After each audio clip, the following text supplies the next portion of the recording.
नमस्कार, देवभूमि के दंगल में आप सभी का स्वागत है। मैं हूं आपके साथ यशी शुक्ला और देवभूमि के दंगल में आज हम बात करेंगे शराब पर संग्राम, तस्कर बेलगाम।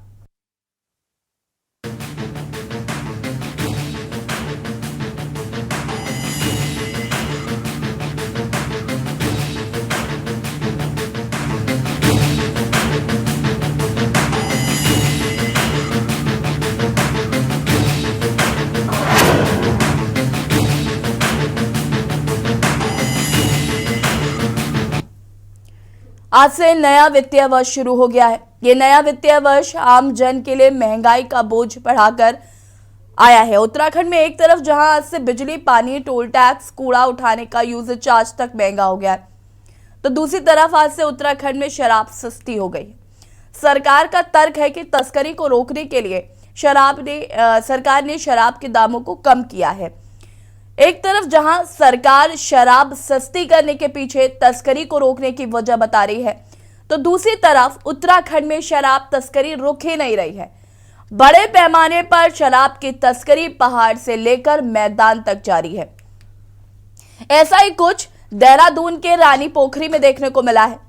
यहां शराब तस्कर एम्बुलेंस से शराब की तस्करी कर रहे थे। महिला को मरीज बनाकर शराब की तस्करी की जा रही थी। इसी तरह से कोई डिलीवरी बॉय तो कोई महिला शराब की तस्करी करते हुए पकड़ी जा रही। यानी कि साफ है कि राज्य में धड़ल्ले से शराब की तस्करी हो रही है। इन सबके बीच विपक्ष ने सरकार को घेरने की रणनीति तैयार की है। आम आदमी पार्टी ने प्रदेश भर में शराब सस्ती और बाकी अन्य चीजों को महंगा करने के विरोध में सरकार के खिलाफ विरोध प्रदर्शन का ऐलान किया है और आज हम इसी मुद्दे पर चर्चा करेंगे। आपको बता दें कि एक ओर जहां पर पानी महंगा हो गया है, बिजली महंगी हो गई, तो वहीं दूसरी ओर शराब सस्ती हो गई। विपक्ष सरकार को घेर रहा है। विपक्ष का कहना है कि जो चीजें रोजमर्रा में आती है उनको सरकार द्वारा महंगा किया गया है। जो चीजें जरूरी नहीं है कि उन्हें महंगा किया जाए, उन चीजों को जिन चीजों को जरूरी नहीं है उन्हें सस्ता किया जाए, उन्हें सस्ता किया गया, जिसमें शराब शामिल है। उत्तराखंड की महिलाएं हमेशा शराब का विरोध करती आई, तो एक और जहां सरकार ये लगातार कहती है कि हम महिलाओं के हित में काम कर रहे हैं, महिलाओं को आगे रखकर काम कर रहे हैं, तो ऐसे में शराब को सस्ता कर देना महिलाओं के हित में कैसे हुआ, ये सवाल भी विपक्ष द्वारा पूछा जा रहा है।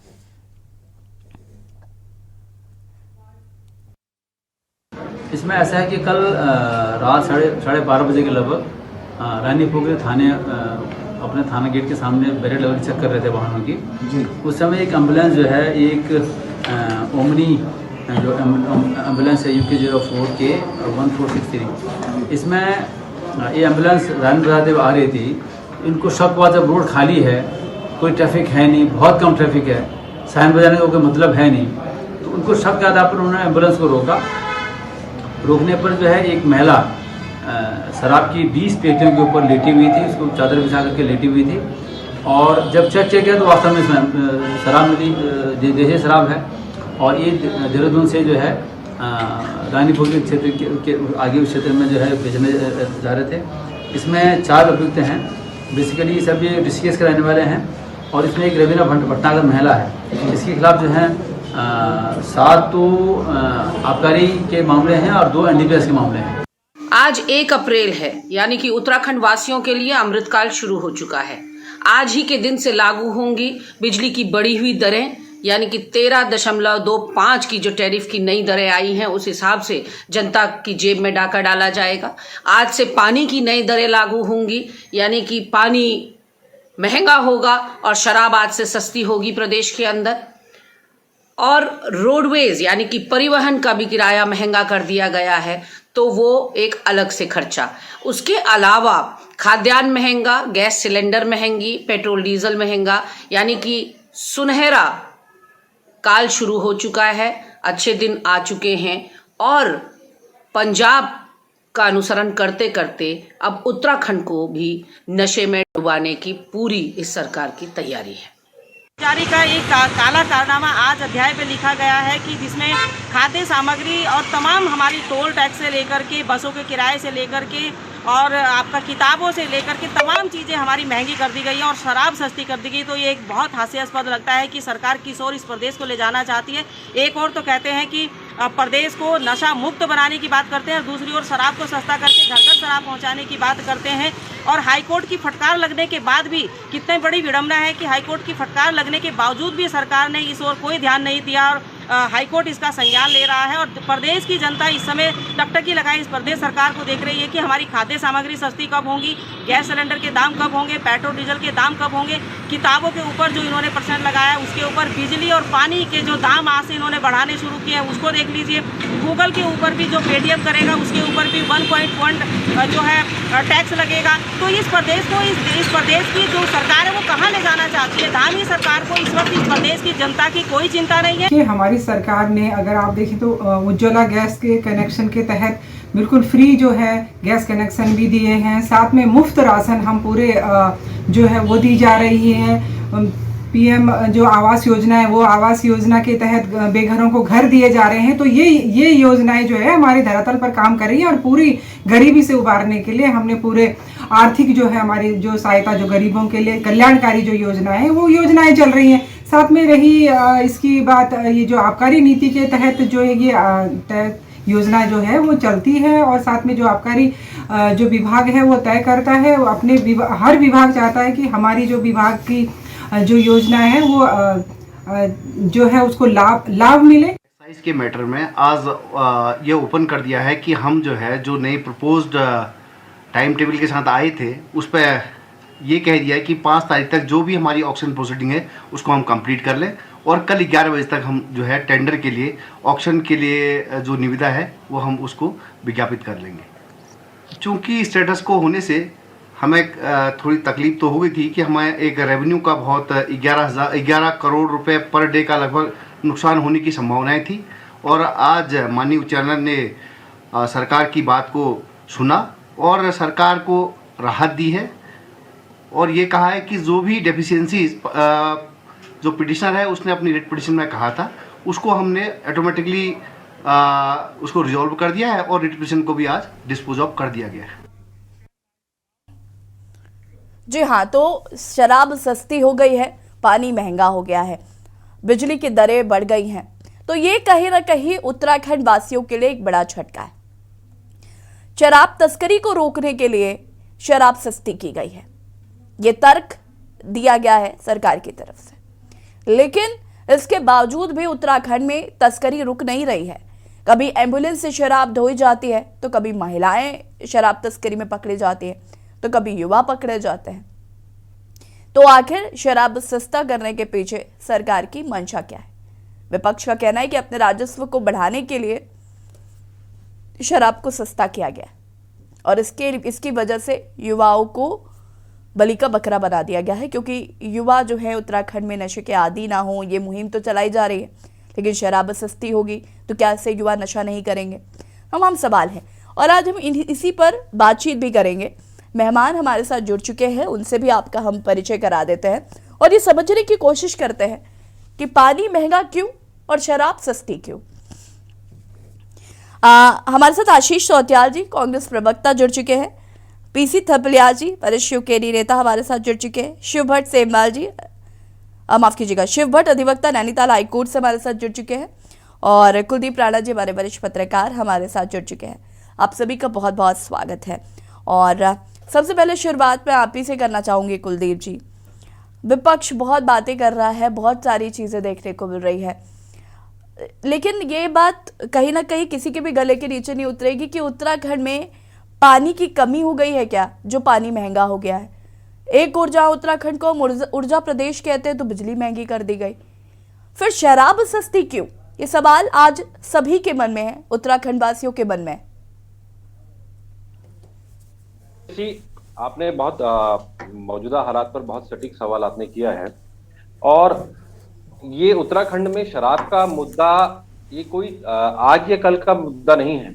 ये विषय उत्तराखंड राज्य के बनने से पहले से भी इस राज्य में जीवंत रहा है उत्तराखंड में पहाड़ी परिक्षेत्र में जो हमारी मातृशक्ति है, इन्होंने शराब को लेकर के कई बड़े आंदोलन किए हैं और काफी पहले अस्पतालों में, खासकर टीबी अस्पतालों में टिंचर एक केमिकल कंपोजिशन आता था जो उपकरणों को, जो मेडिकल उपकरण है उनकी साफ सफाई के लिए, या जहां टीबी के मरीज रखे जाते हैं उनकी साफ सफाई, उनके स्थानों की साफ सफाई, विषाणु के लिए के नाश के लिए इसका उपयोग किया जाता था।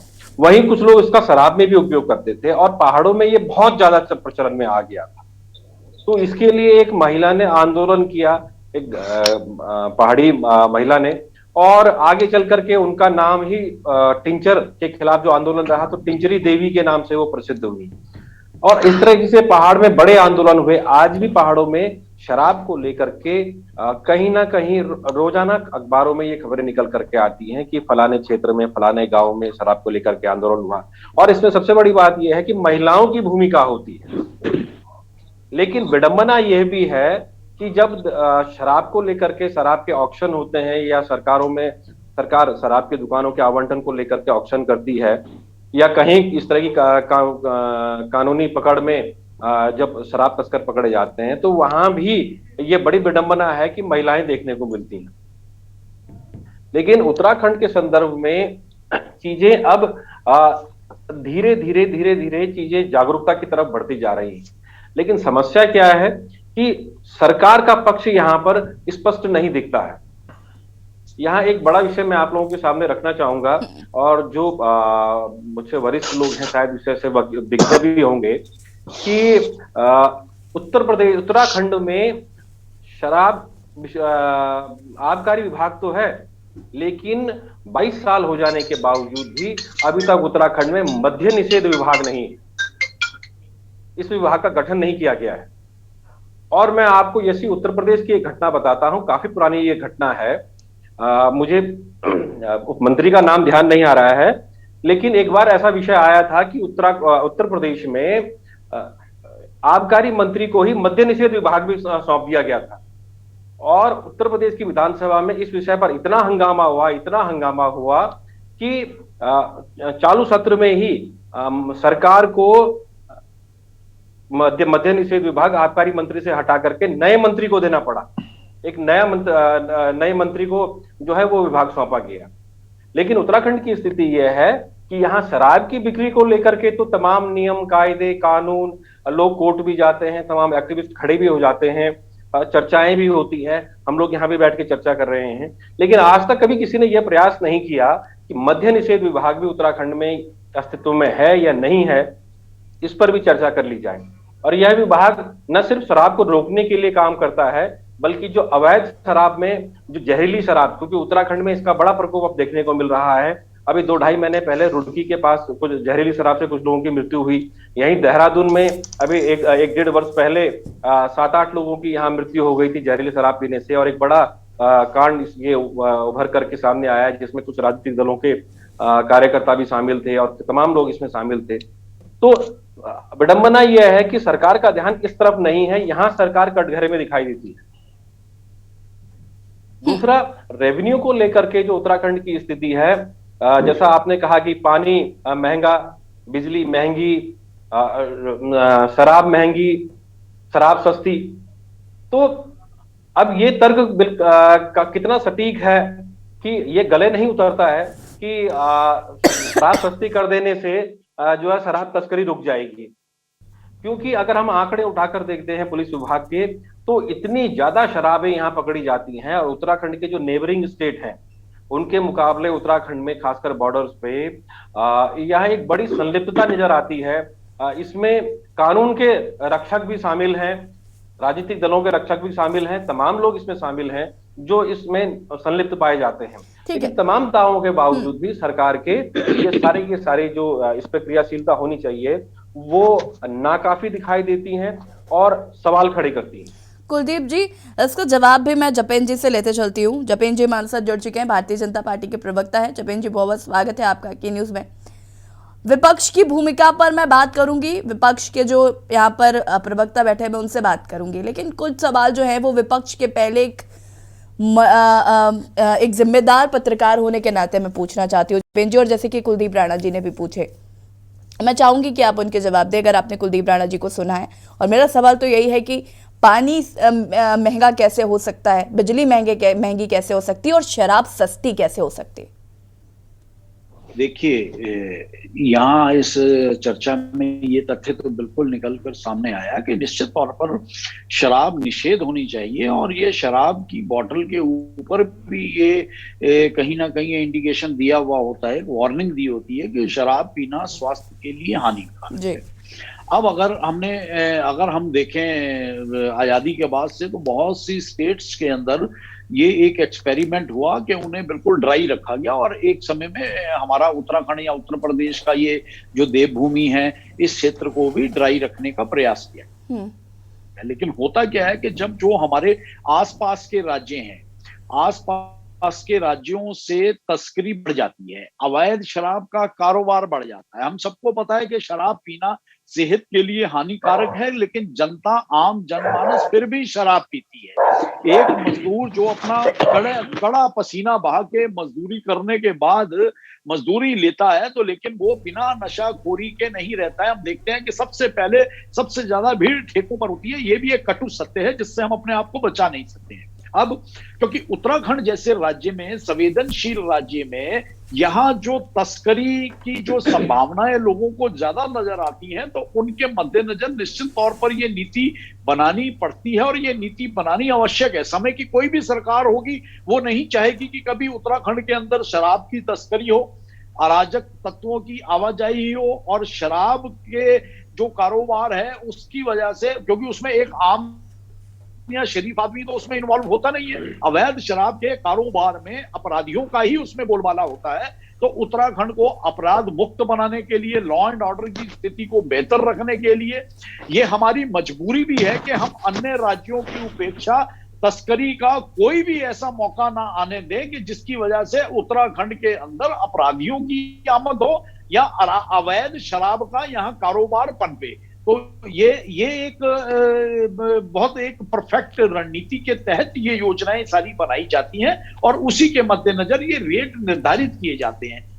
अगर आप कहें जी शराब बिल्कुल सस्ती हो गई, तो शराब सस्ती कहाँ हो गई? शराब पीने वालों के लिए आज भी महंगी है, लेकिन पीने वाले कहाँ रुकते हैं? लेकिन हमें राज्य सरकार को जो नीतियां बनती हैं, अधिकारियों को ये बहुत ध्यान रखना पड़ता है कि तस्करी से राज्यों को कैसे बचाया जाए, तो उसी के मद्देनजर ये योजनाएं बनाई जाती हैं। ठीक है, इस पर आगे हम विपक्षी दलों की भी प्रतिक्रिया लेंगे। आप सभी हमारे साथ बने रहिए। ब्रेक के बाद एक बार फिर से आप सभी का स्वागत है। और देवभूमि के दंगल में आज हम बात करें शराब पर संग्राम, तस्कर बेलगाम। चर्चा इसी पर, मेहमान लगातार हमारे साथ बने हुए हैं। और सबसे पहले आशीष नोटियाल जी, क्या कुछ कहना चाहते हैं? शराब सस्ती हो गई है, अनम्यूट कर लीजिए आशीष जी।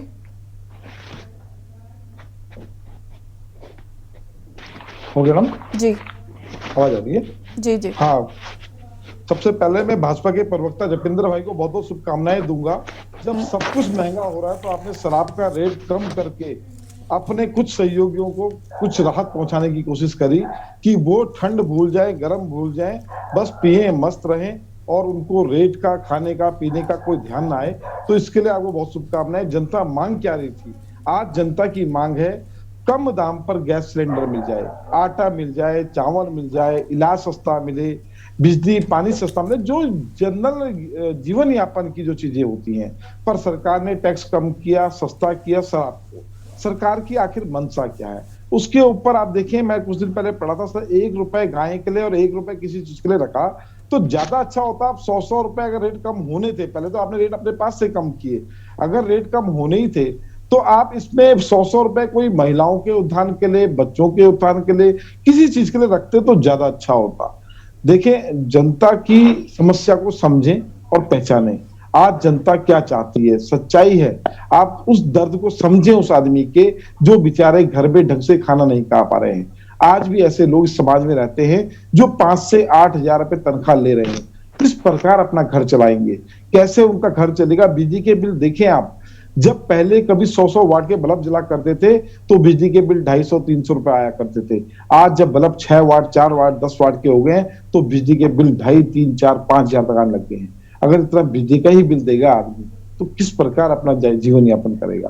तो सरकार को समझना चाहिए, जनता की भावनाओं को समझना चाहिए। आप क्या कोशिश कर रहे हैं कि अभी जो शराब पी रहे हैं हम सस्ती कर देंगे। सिर्फ ये मत सोचिए कि बाहर से ही रोकना चाहते हैं, आपकी मंशा बाहर से शराब को रोकने की है, आपकी मंशा ज्यादा पिलाने की है। आप चाहते हैं लोग ज्यादा से ज्यादा पिए, आपको राजस्व मिले, पर राजस्व के और भी कई तरीके हो सकते हैं। आप अपने व्यापार को बढ़ाएं, उत्तराखंड के अंदर व्यापार भी बढ़ाया जा सकता है, देवनगरी है। आप ऐसी नीतियां बनाएं कि अधिक से अधिक तीर्थ यात्री उत्तराखंड में आए, अधिक से अधिक टूरिस्ट उत्तराखंड के अंदर आए। जब टूरिस्ट उत्तराखंड के अंदर आएगा, भले तीर्थ यात्रा के लिए आए या किसी और चीज के लिए आए, अगर आपके द्वारा बताई गई और चीजें होंगी, बनाई गई और चीजें होंगी, वो वहां भी जाएगा। उत्तराखंड के अंदर अगर हफ्ता 10 दिन गुजारेगा तो वह उत्तराखंड के अंदर कुछ न कुछ खर्चा भी करेगा और उत्तराखंड को फायदा मिलेगा, उत्तराखंड के व्यापारियों को फायदा मिलेगा। इस चीज पे आपको काम करना चाहिए था, पर आपने काम अलग जगह पे करके दिखाया। आज आप दिल्ली के ऊपर जरूर बोलते हैं कि दिल्ली में सरकार ने आबकारी नीति ऐसी बना दी, वैसी बना दी। या अगर रोकना ही है तो प्रधानमंत्री जी भी भाजपा के हैं। अगर आप वाकई तस्करी रोकना चाहते हैं तो आप ऐसा कुछ नियम कानून बनाएं कि पूरे देश में एक समान रेट हो जाए। अलग अलग रेट रखना ही क्यों है? दिल्ली में अलग रेट है, पंजाब में अलग रेट है, यूपी में अलग रेट है, उत्तराखंड में अलग रेट है। इतने रेट की जरूरत क्या है? एक रेट रखें। और जपेंद्र भाई कुछ बोलना चाह रहे हैं? जपेंद्र भाई बताएं। आप इतने ज्ञानी पुरुष हैं, लेकिन शायद आप यहाँ एक तथ्य को भूल गए कि शराब के ऊपर टैक्स लगाने का काम राज्य सरकारों का होता है। तो निश्चित तौर पर ये सभी राज्य सरकारों का दायित्व है कि अगर वो सब लोग मिलकर एक रेट के ऊपर काम करेंगे तो तस्करी निश्चित तौर पर रुकेगी। लेकिन ये केंद्र सरकार के उसमें नहीं है। अब दिल्ली का रेट आज भी उत्तराखंड से ज्यादा है, पंजाब का रेट ज्यादा है, हरियाणा का रेट ज्यादा है, यूपी का रेट ज्यादा है। सवाल नहीं, आप उत्तराखंड एक ऐसा राज्य है जो बिल्कुल सेंट्रली लोकेटेड है और चारों तरफ से। देखिए जपेंद्र जी और आशीष जी, अभी बहस का वक्त है क्योंकि और लोगों की प्रतिक्रिया लेनी है, उसके बाद मैं आती हूँ आपके पास। शिवभट्ट जी, इस पर हाईकोर्ट की भी टिप्पणी है, मैं चाहूंगी कि जरा वो दर्शकों को बताएं। शिवभट्ट जी।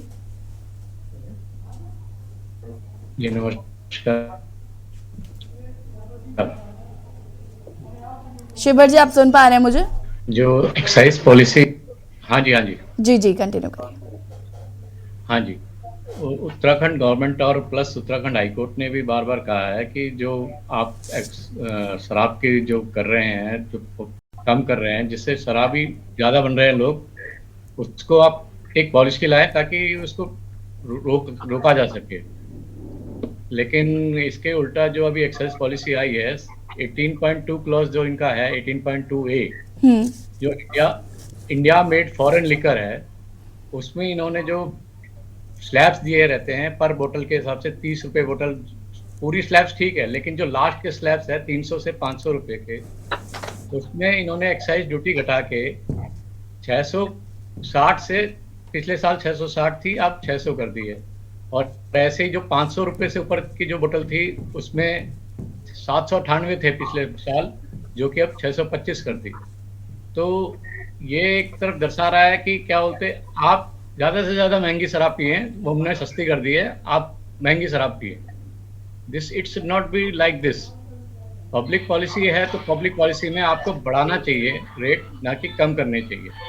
और जो जहाँ तक एक इनका तर्क है कि हम वो कालाबाजारी रोक नहीं पा रहे, कालाबाजारी रोक पाने के लिए आपके पास पूरी उत्तराखंड पुलिस है, एक्साइज डिपार्टमेंट है, आप उनको चाक चौबंद करें। This is not an excuse कि आप प्राइस कम कर दें, लोगों को बोले तू पियो, मजे से पियो। This is not fair. ये हाईकोर्ट भी बार बार पब्लिक इंटरेस्ट लिटिगेशंस में ये भी बातें आई हैं कि जो शराब के ठेके हैं उनमें इन लोगों को सीसीटीवी कैमरास लगाने होते हैं कि कहीं आप ये जो छोटे बच्चे हैं वो तो नहीं ले जा रहे। किसी भी शराब के ठेके में अभी आप जाके देख लें, कहीं पे भी सीसीटीवी कैमरा काम नहीं कर रहा होगा। इसके ऊपर बहुत बड़ी बड़ी जजमेंट्स आई हैं ऑनरेबल हाई कोर्ट की, लेकिन गवर्नमेंट इसके अगेंस्ट में जाकर के ये सब काम कर रही है। ठीक है जपेंद्र जी, मैं आपके पास आऊंगी, रुकिए। पीसी थपलिया जी। अनम्यूट कर लीजिए। इस बहुत समय से पूछ रहा है कि मोदी जी ने सब कुछ जीएसटी के अंडर में लिया, मोदी जी ने ये पेट्रोल और ये शराब को जीएसटी के अंडर में क्यों नहीं लिया? इसका जवाब शायद यहाँ पे भाजपा प्रवक्ता के पास भी नहीं होगा। ये बहुत गंभीर सवाल है। नंबर 2, अभी 2024 में चुनाव आ रहा है, बहुत महत्वपूर्ण चुनाव, जिसको कि किसी भी तरह से भारतीय जनता पार्टी को जीतना है।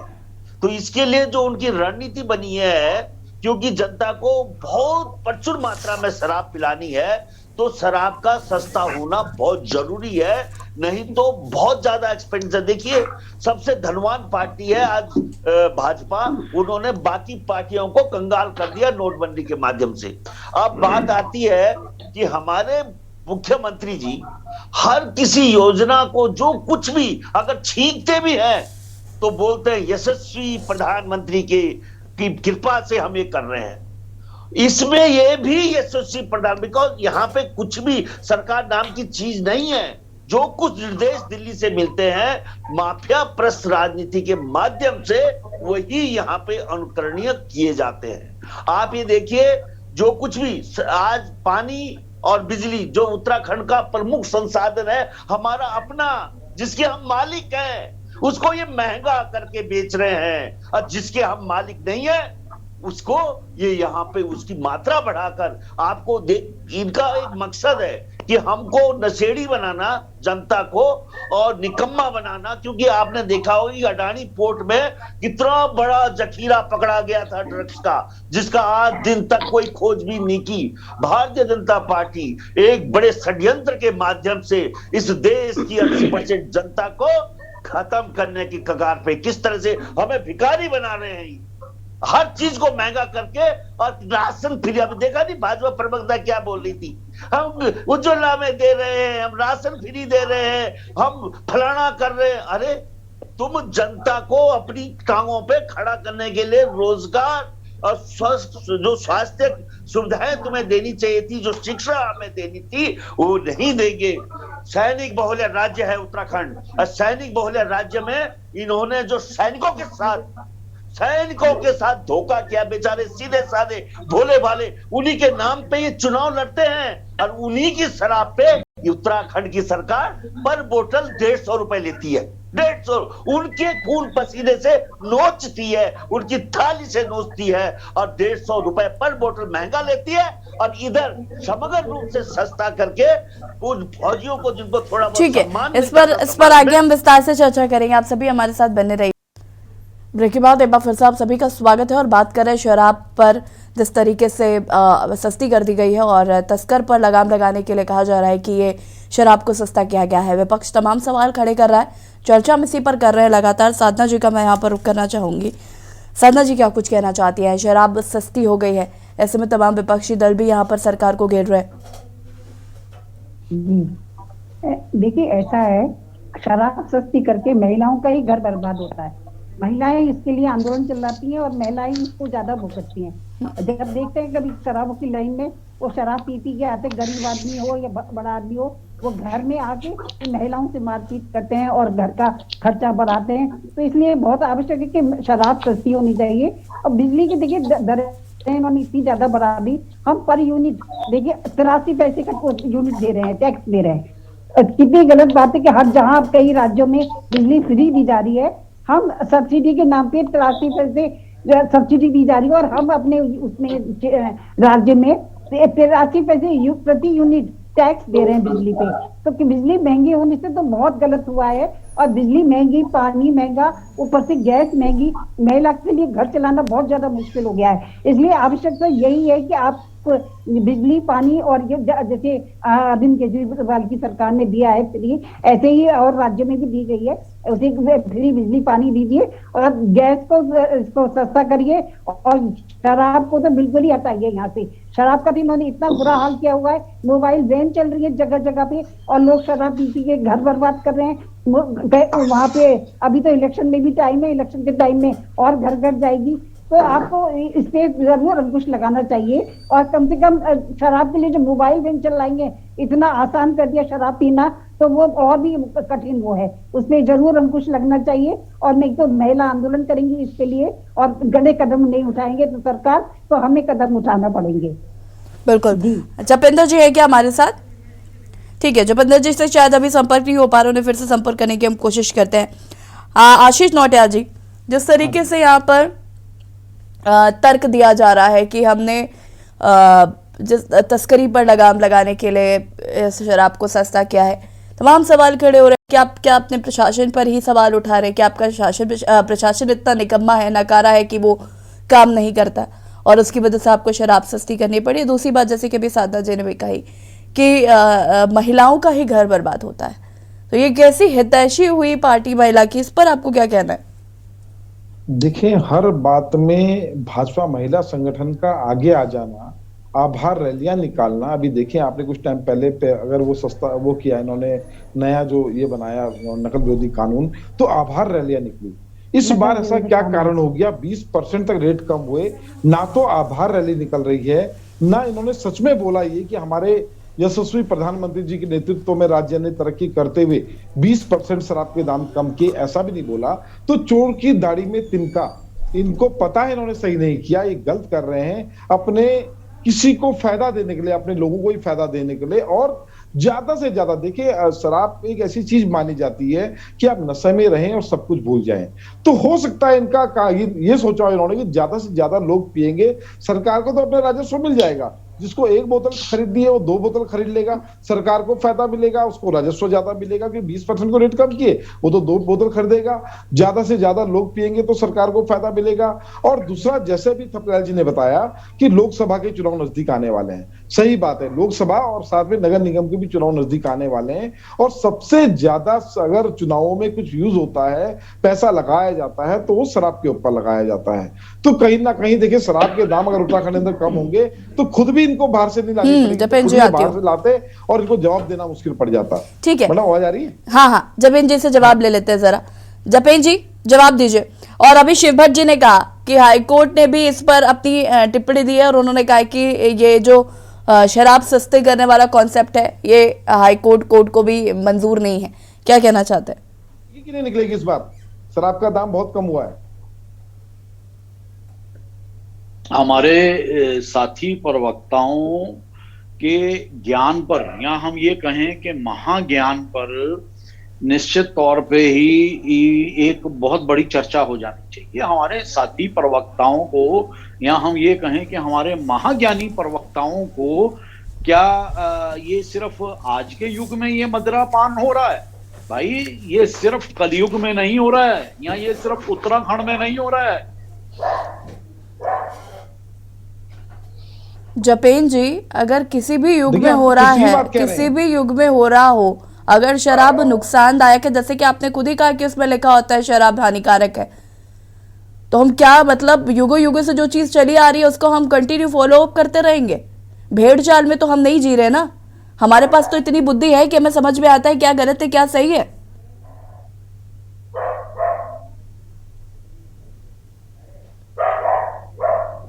जपेंद्र जी का शायद फ्रेम फ्रीज हो गया है, प्लीज चेक करें। कुलदीप राणा जी, अनम्यूट कर लीजिए प्लीज। जी, ऐसी बताएं। जी कुलदीप राणा जी, यहाँ पर जो अभी जपेंद्र जी बात कर रहे हैं, तो इस बात पर मैं आपकी प्रतिक्रिया चाहूंगी कि युगो युगांतर से चला आ रहा है मदिरापान, तो आज इस युग में भी करना आवश्यक है। सस्ती हो गई तो कोई बहुत बड़ी बात नहीं है।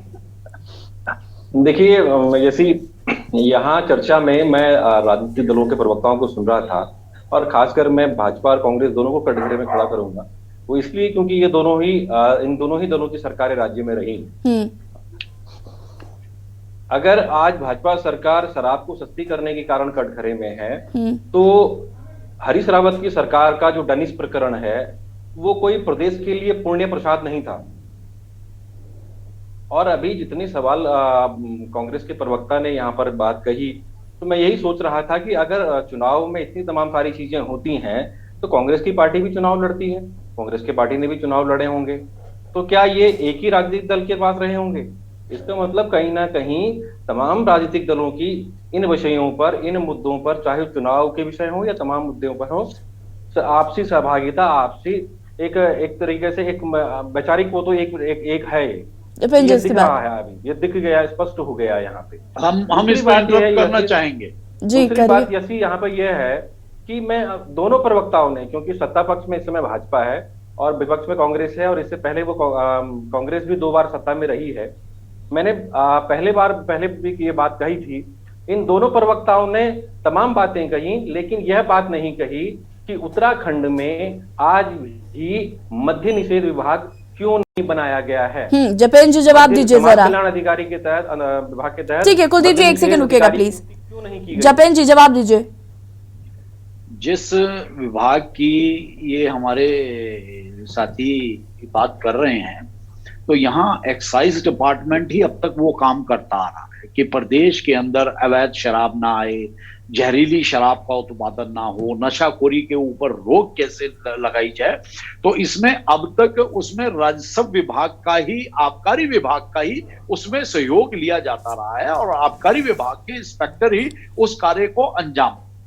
अब रही बात के अलग से एक विभाग बनाने की, अलग से उस विभाग के कार्यों पर या उसकी जिम्मेवारियों पर चर्चा करने की, तो वो एक अपने आप में अलग विषय हो सकता है। लेकिन हम यहाँ साथ ही अपने साथी प्रवक्ता के एक बहुत महत्वपूर्ण क्वेश्चन का आंसर भी जरूर देना चाहेंगे कि आज भारतीय जनता पार्टी एकमात्र ऐसी पार्टी है जो चुनावों के अंदर नशा या अनावश्यक रूप से धन के खर्चे को कंट्रोल करने की दृष्टि से लगातार काम करती आ रही है और अपने ऊपर, अपने कार्यकर्ताओं, अपने पदाधिकारियों और अपने चुनावी प्रत्याशियों के माध्यम से इस कार्य को आगे निरंतर बढ़ाने का प्रयास किया जा रहा है कि हमारा लोकतंत्र स्वस्थ हो, हमारा लोकतंत्र विकास पूरक हो और लोकतंत्र में धन की बर्बादी और चुनावों में किसी भी तरह की ऐसी विरोधी गतिविधियों पर लगाम लगाई जाए। तो निश्चित तौर पर हमें यह बताते हुए खुशी हो रही है कि आज जिन चुनावी सुधारों की तरफ देश बढ़ रहा है, तो उसमें भारतीय जनता पार्टी एक अग्रणीय भूमिका निभाती हुई नजर आ रही है और हमें उम्मीद है कि भविष्य में चुनावी सुधारों को लेकर या उन प्रक्रियाओं के सुधारों के ऊपर जो परिवर्तन नजर आएंगे, तो उसका श्रेय सीधा सीधा भारतीय जनता पार्टी को जाएगा। ठीक है शिव भट्ट जी, मैं आपसे जानना चाहती हूँ कि शायद मुझे जो थोड़ा बहुत जानकारी मिली है कि इस पर एक याचिका भी शायद डाली गई है जिस पर हाईकोर्ट का फैसला आना है। जो याचिका डाली गई है वो याचिका इस पे प्राइस पे नहीं है, वो याचिका है एक रिटेलर ने डाली कि हमें जो फॉर्म भरने के लिए 1 दिन का टाइम दिया गया, तो उसको गवर्नमेंट ने अमेंड करके उसको 5 अप्रैल तक का कर दिया कि 5 अप्रैल तक कर दिया, इसलिए ये याचिका अब निरस्त हुई है इन्फेक्चुअस।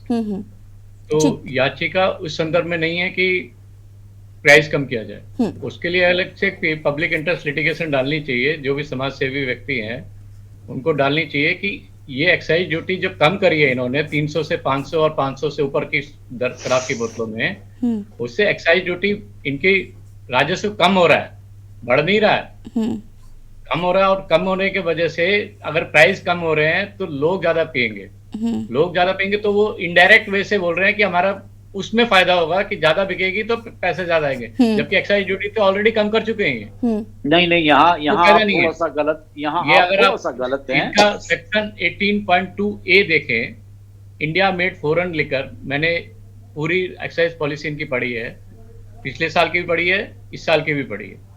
सिर्फ 2 भागों में जो 300 से ऊपर की बोतलें हैं पर बोतल एक में 60 रुपए कम है, 300 से 500 रुपए की बोतल, और 500 से ऊपर में 180 के लगभग आप प्राइस कम कर रहे हैं, एक्साइज ड्यूटी कम कर रहे हैं पर बोतल। तो आपको कितना नुकसान होगा, ये फायदे वाला कुछ नहीं है। सवाल यहाँ let me complete. This is only for favouring the foreign made liquor companies कि उनकी बोतल ज्यादा बिके, उसके लिए एक्साइज ड्यूटी कम करी गई है। This is not for the public. और ये जो कह रहे हैं कि ये जो तस्करी है, तस्करी रोकने का काम आपकी सरकार का है, आपकी पुलिस का है, आपके एक्साइज डिपार्टमेंट का है, वो फेल है तो आपको उस पर नकेल करनी चाहिए, ये नहीं कि आप शराब कम कर दे। This is not fair. ठीक है जपेन जी, ठीक है जपेन जी जवाब दीजिए।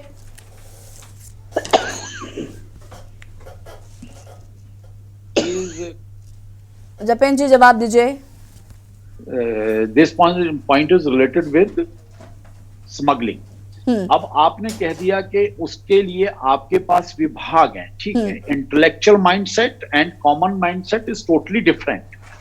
आज प्रदेश के अंदर हम पिछले 20 सालों से देखते आ रहे हैं, और ये सिर्फ हमारे ही राज्य की कहानी नहीं है। अनेक राज्यों में जहां जहां शराब बंदी हुई या शराब सस्ती हुई, एक जमाने में हरियाणा भी पूरा ड्राई घोषित कर दिया गया था, राजस्थान भी ड्राई घोषित किया गया। तो ये आप ठीक है विभाग हैं, अब उन विभागों को आपने सबने जिम्मेवारी दे दीजिए। अब आप शराब तस्करी ही रोकते रहिए, बाकी कुछ मत करिए। तो हम ऐसा काम करें क्यों कि जिसकी वजह से जपेन जी देखिए, इन सब से परे मैं आपसे एक सवाल पूछना चाहती हूँ। मैं सिर्फ हमारी बात, एक मिनट हमारी बात पूरी हो जाए, फिर मेन पॉइंट चूक जाए। 20 सेकेंड है आज राज्य की सरकार की मंशा केवल इतनी है कि राज्य में शराब तस्करी ना हो, राज्य में जहरीली शराब का कहीं उत्पादन ना हो, और दिन त्योहारों के समय में जो जहरीली शराब पीकर सैकड़ों जाने जाती हैं, वो इसी वजह से जाती हैं कि जो एक तबका है उसकी जो रेगुलर जो पीने की आदत है, उस पीने की आदत की वजह से वो 10 पीस 30 रुपए बोतल के लालच में वो अपनी शॉप की लीकर को छोड़कर या तो अवैध शराब की तरफ बढ़ता है या जहरीली शराब की तरफ बढ़ता है। तो ठीक है, इसमें हो सकता है कि राज्य सरकार को कुछ रेवेन्यू का समझौता करना पड़े, कुछ प्रदेश को रेवेन्यू कम आए, पर कम से कम शहर पूरे प्रदेश के अंदर तस्करी ना हो, जहरीली शराब का उत्पादन ना हो। जपेन जी देखिए, दिन त्योहारों के ये बात मैंने आपकी सुन ली। अब मेरी बात सुनिए जपेन जी प्लीज। जान माल की जपेन जी सुनिए, मात्र और मात्र इस पॉइंट के ऊपर सरकार ने ध्यान दिया। चलिए ठीक है जपेन जी, आपकी सरकार तो हमेशा कहती है ना कि आप महिलाओं के साथ है। राज्य की आधी आबादी ने आज आपको यहां तक पहुंचाया है, दूसरी बार उत्तराखंड में आप सत्ता पर काबिज है, तो उन महिलाओं का क्यों नहीं सोचा आपने? आपको क्या लगता है? एक सेकंड, उत्तराखंड की महिला, एक सेकंड जपेन जी, उत्तराखंड की महिलाएं लगातार विरोध करती आई है शराब का, और आज आपने शराब सस्ती कर दी, उनका विश्वास तोड़ दिया आपने। हम उत्तराखंड, इसके बाद कुलदीप जी आपके पास आती हूं मैं। हम उत्तराखंड की इन महिलाओं की इस मांग की कदर करते हैं, और भविष्य में भारतीय जनता पार्टी की आपको कार्यप्रणाली देखने में मिलेगी। हम तस्करी से अपने आप को बचाकर, जहरीली शराब से अपने आप को बचाकर निश्चित तौर पर शराब बंद कर देंगे। एक दिन वो दिन भी आएगा कि भारतीय जनता पार्टी के रहते पूरी तरह से प्रदेश के अंदर शराब निषेध की जाएगी। निश्चित तौर पर भारतीय जनता पार्टी के रहते भविष्य में हमें वो दिन भी देखने को मिलेगा। कुलदीप राणा जी, आज पहली बार मुझे भाजपा प्रवक्ता से बड़ी निराशा हुई।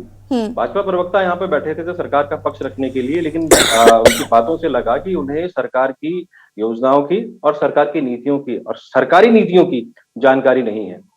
पहले दूसरी बात यह है कि कल या बीते रोज यहाँ डोईवाला के पास रानी पोखरी थाने में एक एम्बुलेंस में शराब पकड़ी गई। एम्बुलेंस का इस्तेमाल शराब की तस्करी के लिए किया जा रहा था, और उसमें एक महिला संलिप्त है। वो महिला मरीज के रूप में लेटी हुई थी। रानी पोखरी थाना क्षेत्र जो है ये हरिद्वार जिले की सीमा से लगता हुआ है। हरिद्वार क्षेत्र जो है वो ड्राई क्षेत्र है जहां शराब निषेध है। तो अब ये बताएं कि एक जिले से दूसरे जिले में ये कौन सी शराब जा रही थी? ठीक। तीसरी बात, इस चीज को लेकर के यहाँ पर अभी प्रवक्ता ने कहा, भाजपा के प्रवक्ता ने कहा कि मद्य निषेध विभाग को लेकर के अलग से बहस की जाएगी। अरे भाई, कम से कम इतनी जानकारी तो आपके पास होनी चाहिए कि यहाँ पर अभी हाईकोर्ट के अधिवक्ता भी बैठे हुए हैं, वो मेरी बात को स्पष्ट करेंगे कि आबकारी अधिनियम की जो धारा 37A है उसके प्रावधानों में यह स्पष्ट है कि आपको मद्य निषेध विभाग का गठन करना पड़ेगा। आपने 22 सालों में इतने विभाग बनाए उत्तराखंड में, लेकिन आपको शराब को लेकर के मद्य निषेध विभाग की याद नहीं आई, और यहाँ पर आप उत्तराखंड राज्य की जनता को लेकर के, राज्य की महिलाओं को लेकर के एक झूठा दिखावा कर रहे हैं। जपेन जी, मैं वापस आऊंगी आपके पास। आप सभी का स्वागत है, और सीधे मैं यहाँ पर शिव भट्ट जी का रुख करना चाहती हूँ। शिव भट्ट जी, ब्रेक पे जाने से पहले जिक्र किया यहाँ पर कुलदीप राणा जी ने, उस बात पर मैं आपका जवाब चाहूंगी, उसके बाद थपलिया जी आपका रुख करूंगी मैं। जी, कुलदीप राणा जी ने ठीक कहा है, एक्साइज डिपार्टमेंट होना चाहिए हर स्टेट में। अब उत्तराखंड में है या नहीं है ये गवर्नमेंट ज्यादा जानती है। डिपार्टमेंट है, एक्साइज डिपार्टमेंट है, जैसे कह रहे हैं। एक्साइज कमिश्नर भी है, मैं मानता हूं उनकी बात, एक्साइज कमिश्नर भी हैं, लेकिन फिर मैं वही चीज दोहरा रहा हूं कि क्या कहते हैं, आपको अगर एक्साइज ड्यूटी घटानी थी तो उसी क्षेत्र में घटानी चाहिए जिस क्षेत्र में आपको क्या कहते हैं पब्लिक से फायदा हो, पब्लिक को फायदा हो। ये आपने जो किया है इट विल बी, आप शराब का आपके रेवेन्यू आएगा लेकिन उसका विपरीत असर भी देखें, लोगों को शराबी बनाने में, उनके घर के देखिए please let me complete, this is not fair. अगर आप कर रहे हैं तो जनता की भलाई के लिए करें। आप किसी फॉरेन मेड लिकर जो इंडियन डिस्टिलरीज आपके उत्तराखंड में है या बाहर से जिससे भी आप मंगा रहे हैं, उसको फायदा देने के लिए आप क्या कर रहे हैं, उसको आप दूसरा रंग देके ये बोलें कि रेवेन्यू हमारा घट रहा था कि तस्करी हो रही थी। तस्करी कुछ नहीं है, तस्करी के लिए आपका डिपार्टमेंट आपने खुद कह दिया है वो काम नहीं कर रही, पुलिस आपकी काम नहीं कर रही। और आप इसके विपरीत आपके जो जल संस्थान है, जैसे आपने वाटर में रेट बढ़ा दिया, इलेक्ट्रिसिटी में रेट बढ़ा दिया, जो कि हमारे खुद के उत्पादन है, उनमें आपको बाहर के राज्यों में महंगी बिजली और महंगा पानी देने के बजाय आपने खुद उत्तराखंड की जनता पे अधिभार लगाया है। This is not fair. Thapliyal ji, बहुत कम वक्त है हमारे पास, 20 सेकेंड्स में आपकी प्रतिक्रिया चाहूंगे मैं। जी देखिए मैडम, इसके बाद दुनिया के जितने विकसित देश हैं सबके सब शराब पीते हैं, उनके लिए शराब अभिशाप नहीं है। शराब अभिशाप बन के आई है मेरे देश में और मेरे प्रदेश में। हमारे राज्य में पहले भी यहाँ पे मद्य निषेध हुआ था जब हम उत्तर प्रदेश में थे, और उस समय जो जिगर रवि राणा जी ने की थी कि टिचरी माई पैदा हुई थी, तो उस समय जब शराब इन्होंने निषेध कर दिया था तो जिंजर बिकने लग गया, डाबर ने एक अलग ही पे निकाल दिया था और यहाँ पे टिचरी बिकने लग गई थी, और सबसे ज्यादा ट्यूबरकुलोसिस के मामले आए। फिर लोग, सरकार घबरा गई और सरकार ने फिर जपेन जी 10 सेकंड है आपके पास आपकी बात को पूरा करने के लिए, मद्य निषेध को खत्म किया। इसलिए मैं ये कह रहा हूं कि मद्य ये जो है हमारे राज्य में प्रमोट करना चाहिए इनको, जिससे स्कॉटलैंड की शराब सब जगह जा रही है। ठीक है जपेन जी, फटाफट जवाब दीजिए, 10 सेकंड है आपके पास। जपेन जी देखिए, हमने सभी साथी प्रवक्ताओं को सुना, लेकिन यहाँ हम सरकार के पक्ष में मात्र इतना कह के ये स्पष्ट करना चाहेंगे कि प्रदेश के अंदर शराब तस्करी रुके, और जो शराब तस्करी या अवैध शराब के नाम पे सैकड़ों लोग काल के गाल में समा जाते थे दिन त्योहारों के समय में, तो यहाँ राजस्व इशू नहीं है। ठीक है, मानते हैं कि शराब थोड़ा सा सस्ती करके राजस्व हमारा कम होगा, लेकिन राजस्व से ज्यादा महत्वपूर्ण है कि या तो लोगों को जागरूक किया जाए कि लोग शराब पीना छोड़ दें। निश्चित तौर पर सरकार उसका प्रयास कर रही है, और अगर शराब पीना लोग नहीं छोड़ते हैं तो कम से कम तस्करी के माध्यम से जहरीली शराब प्रदेश में ना आए, प्रदेश के अंदर उत्पादन ना हो, और दिन त्योहारों में लोगों की जान माल की हानि ना हो। इस सुरक्षा की भावना से भी इस नीति को इस तरह से बनाया गया है। तो और शराब पीकर जो घर पे तांडव होता है, महिलाएं परेशान होती, जपेन जी उसका क्या? आधी आबादी तो आपकी परेशानी हो रही है। सरकार भी चाहती है कि चलिए ठीक है, वक्त की कमी है, इस पर फिर कभी चर्चा करेंगे। आप सभी का बहुत बहुत शुक्रिया देवभूमि के दंगल में शामिल होने के लिए। और देवभूमि के दंगल में आज हम बात कर रहे थे शराब जिस तरीके से उत्तराखंड में सस्ती कर दी गई है, पानी महंगा हो गया है, साथ ही साथ बिजली महंगी हो गई है, लेकिन सरकार ने शराब को सस्ता करने के लिए जो तर्क दिया है वो ये कि ताकि तस्करी रुक सके, अवैध शराब जो लाई जाती है उत्तराखंड में जिससे लोगों की मौत होती है उसे कम किया जा सके। हालांकि इससे महिलाओं में खासा आक्रोश देवभूमि में देखने को मिल रहा है। फिलहाल देवभूमि के दंगल में इतना ही। देखते रहिए के न्यूज़ एरिया। नमस्कार।